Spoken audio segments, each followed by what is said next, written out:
إن الحمد لله نحمده ونستعينه ونستغفره ونعوذ بالله من شرور أنفسنا وسيئات أعمالنا. من يهده الله فلا مضل له ومن يضلل فلا هادي له، وأشهد أن لا إله إلا الله وحده لا شريك له، وأشهد أن محمدا عبده ورسوله صلى الله عليه وعلى آله وصحبه وسلم.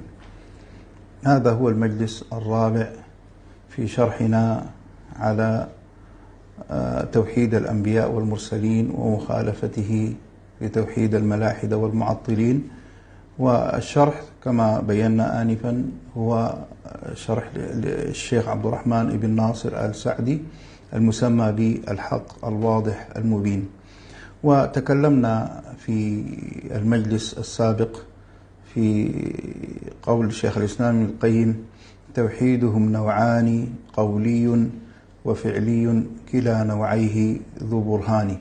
وبينا أن التوحيد الفعلي هو توحيد الألوهية والعبادة، والقولي هو توحيد الأسماء والصفات، والذي يدخل فيه توحيد الربوبية. ثم قال: فالأول القولي ذو نوعين أيضا في كتاب الله موجودان.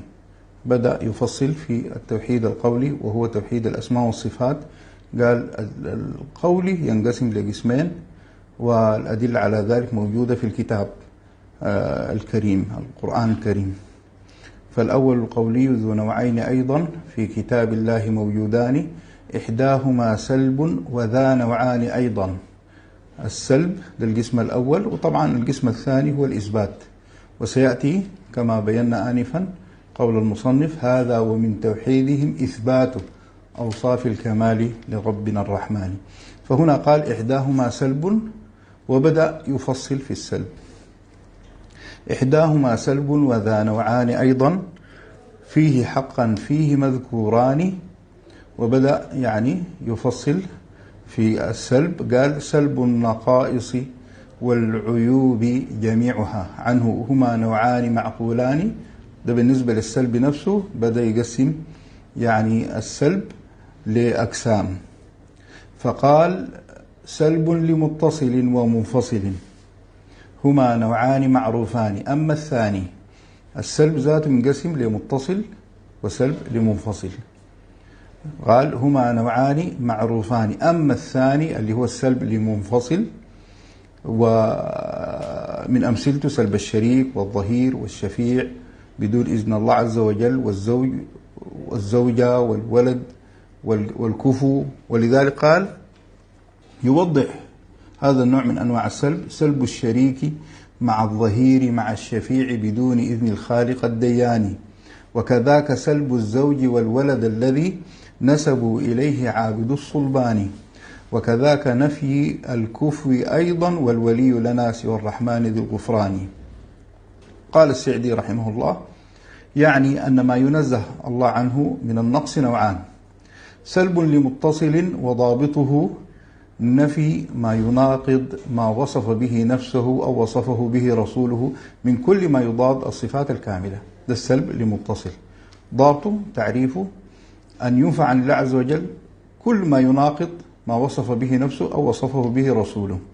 أما السلب المنفصل ضابطه تنزيه رب العالمين عن أن يشاركه أحد من الخلق في خصائصه. نحن ذكرنا أو الشيخ الإسلام ابن القيم قال شنو؟ سلب الشريك يعني المشارك، الظهير المعين، الشفيع بدون إذن الله سبحانه وتعالى، الزوجة والولد والكفو. ولذلك قال يعني ضابط السلب المنفصل تنزيه رب العالمين عن أن يشاركه أحد من الخلق في خصائصه التي لا تكون لغيره من التوحد والتفرد بالكمال وأن يفرد بالعبودية. وذلك كنفي الشريك له في ربوبيته وإلهيته، فإنه متفرد بالملك والقدرة والتدبير، فليس له في ذلك شريك وليس له ظهير. يعني الظهير يعني ليس له معين يعاونه على خلق شيء من المخلوقات أو تدبيرها، لكمال قدرته وسعة علمه ونفوذ مشيئته جل جلاله، وعجز المخلوقين وعدم حولهم وقوتهم إلا بالله. فالشريك والظهير منفيان عنه مطلقا. أما الشفيع فإنه من عظمته وكمال ملكه ينزه عن أن يشفع عنده أحد إلا بإذنه. أما الشفاعة عنده بإذنه من الأنبياء والأصفياء لأهل الجرائم فإنها ثابتة كما أثبتها في عدة مواضع من كتابه، وذلك لأنها دالة على كمال رحمته وعموم إحسانه، فإنها من رحمته بالشافع والمشفوع له، فالشافع ينال بها الأجر والثناء من الله ومن خلقه، والمشفوع له يرحمه الله على يد من أذن له بالشفاعة فيه. ومع هذا فلا يأذن لأحد أن يشفع إلا في من رضي قوله وعمله، وهو من كان مخلصا لله متابعا لرسول الله صلى الله عليه وسلم. قال تعالى نافيا مشاركة أحد له في الأمور الثلاثة، وهي الملك والشركة فيه والمعاونة والشفاعة بغير إذنه.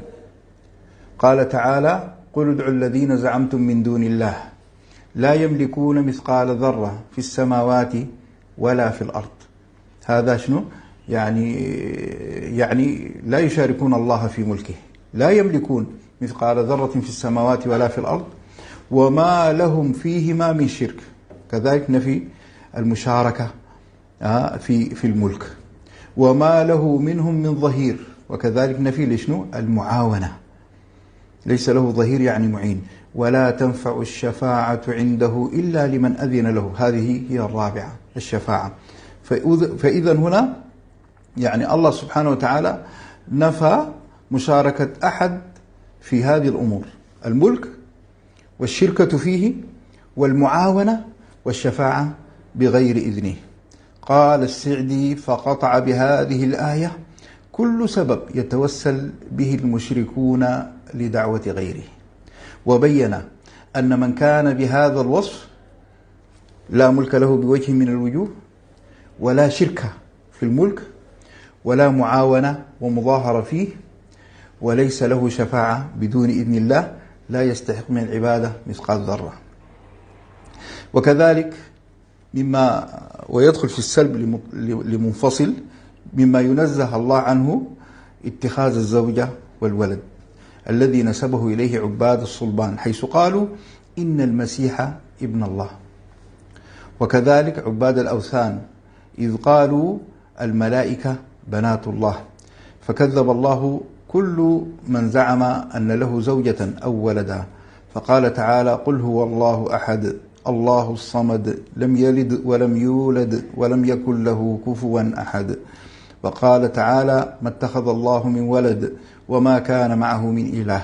وقال بديع السماوات والأرض أنى يكون له ولد ولم تكن له صاحبة وخلق كل شيء وهو بكل شيء عليم. إلى غير ذلك من الآيات النافعة إلى غير ذلك من الآيات النافية عن الله أن يتخذ صاحبة أو ولدا أو شريكا، لأنه الواحد الأحد الفرد الصمد الغني الذي لا يحتاج إلى أحد من خلقه بوجه من الوجوه، ولأنه المالك لكل شيء، وكل الخلق مملوكون له فقراء إليه، فمن كان كذلك فكيف يتخذ الصاحبة والولد؟ تعالى الله عما يقول الظالمون علوا كبيرا. وقالوا اتخذ الرحمن ولدا لقد جئتم شيئا إدا تكاد السماوات يتفطرن منه وتنشق الأرض وتخر الجبال هدا أن دعوا للرحمن ولدا وما ينبغي للرحمن أن يتخذ ولدا إن كل من في السماوات والأرض إلا آتي الرحمن عبدا لقد أحصاهم وعدهم عدا وكلهم آتيه يوم القيامة فردا. قال السعدي وقول المصنف يقصد ابن القيم نسبوا إليه عابد الصلباني، قال هذا على لغة من يلحق الفعل المسند إلى الظاهر علامة التثنية والجمع، وهي لغة ضعيفة تحمل عليها الضرورة، واللغة الفصحى أن يفرد الفعل المسند إلى الظاهر مطلقا فيقال نسب إليه عابد الصلباني. الجملة الخطأ نسبوا إليه عابد الصلباني، والصواب نسب إليه عابد الصلباني. قال قوله وكذاك نفي الكفو أيضا، يعني يشرح البيت الذي يليه، أي يجب ويتعين أن ينفى أن يكون أحد مكافئا لله في كماله وحقوقه. قال تعالى: ولم يكن له كفوا أحد. قال تعالى: هل تعلم له سميا؟ وقال: فلا تجعلوا لله أندادا. وقال سبحانه: ليس كمثله شيء. فليس أحد مكافئا لله أي مساويا له في الأسماء والصفات ولا في الأفعال، لأنه الخالق الكامل من كل وجه، وسواه مخلوق ناقص إن لم يكمله ربه بكمال المخلوق اللائق به. فليس لأحد صفات تقارب صفات الله، ولا أفعال تشبه أفعال الله، بل ليس لأحد من الخلق استقلال بفعل شيء أصلا حتى يعينه الله على أفعاله. ولهذا كانت أفعال العباد تابعة لمشيئة الله مع وقوعها بإرادتهم ومشيئتهم، فخالق القدرة والإرادة خالق ما يكون بهما. قال تعالى في بيان الأصلين: لمن شاء منكم أن يستقيم وما تشاءون إلا أن يشاء الله رب العالمين. ومما ينفى عن الله وينزع عنه أنه ليس لنا ولي سواه يجلب لنا المنافع ويدفع عنا المضار، فليس لنا ولي سواه، فإنه تولى خلقنا ورزقنا وتدبيرنا وتربيتنا العامة والخاصة. فالولاية العامة ولاية الخلق والتدبير الشاملة للبر والفاجر. قال تعالى: ما لكم من دونه من ولي، فما له من ولي من بعده كما في الآية. والولاية الخاصة ولايته للمؤمنين المتقين يخرجهم بها من ظلمات الجهل والكفر والمعاصي إلى نور العلم والإيمان والطاعة. قال تعالى: ألا إن أولياء الله لا خوف عليهم ولا هم يحزنون الذين آمنوا وكانوا يتقون لهم البشرى في الحياة الدنيا وفي الآخرة. وقال سبحانه: الله ولي الذين آمنوا يخرجهم من الظلمات إلى النور. وكذلك لم يتخذ من خلقه وليا من الذل لكمال اقتداره وغناه وعظمته، وإنما يتخذ منهم أولياء رحمة بهم وإحسانا إليهم يحبهم ويحبونه. والحاصل أنه ليس أحد مساويا لله تعالى أو مماثلا أو معينا أو وزيرا أو محتاجا إليه بوجه من الوجوه. بهذا ينتهي كلام الشيخ السعدي رحمه الله في شرح هذه الأبيات، والتي ذكرنا فيها أنه تكلم عن النوع الأول من أنواع السلب، وهو السلب لمنفصل. ثم دخل بعد ذلك شيخ الإسلام ابن القيم في السلب لمتصل، وذكر أبيات أخرى أولها: والأول التنزيه للرحمن عن وصف العيوب وكل ذي نقصان، كالموت والإعياء والتعب الذي ينفي اقتدار الخالق الديان، والنوم والسنة التي هي أصله وعزوب شيء عنه في الأكوان. أبيات عجيبة تأخذ بشغاف القلوب.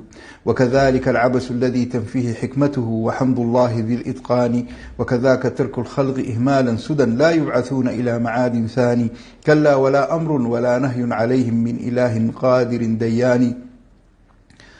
ثم قال: وكذاك ظلم عباده وهو الغني فما له والظلم للإنسان، وكذاك غفلته تعالى وهو علام الغيوب فظاهر البطلان، وكذلك النسيان جل إلهنا لا يعتريه قط من نسيان، وكذاك حاجته إلى طعم ورزق وهو رزاق بلا حسبان. قرأت هذه الأبيات من أجل أن تشويقكم للدرس أو للمجلس القادم. سبحانك اللهم وبحمدك، أشهد أن لا إله إلا أنت، أستغفرك وأتوب إليك، والسلام عليكم ورحمة الله وبركاته.